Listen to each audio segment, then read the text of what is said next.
বহুত দিনৰ মূৰত আমাৰ লগৰ আপি এটাই সিদিনা ফোন কৰি সুধলা বোলে হেৰি বিয়া হৈ কেনে লাগছে।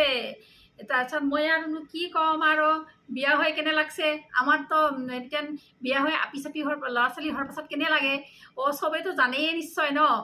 মই আৰু ক'ম কি হাঁহিমে নে কান্দিমে মই ধৰবাই পৰা নাই।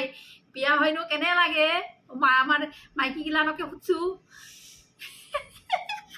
হাঁহিম নে কান্দিম, গোটেই ঘৰৰ কাম সপৰাটো আছেয়ে, লগতেতো চলি পলিচ জামেলা আছেয়ে, লগতেতো মানুহটোৰ গালি গালাজ অলপ চলপতো চবৰে থাকেই নহয় জানো খুটুক খাটাক। গতিকে বিয়া হোৱা মাইকীগিলানৰ জীৱনবিলাক হৈছে আচাৰৰ নিচিনা হয় না। আমি নাখলিও নৰোঁ খাবাক লগিন ভাল লাগে আৰু কি হ'ব খালিও গেষ্টিক হয়। গতিকে কি কৰিম, বিয়া হোৱা মাইকীগিলানৰ অৱস্থা হৈছে সেনে।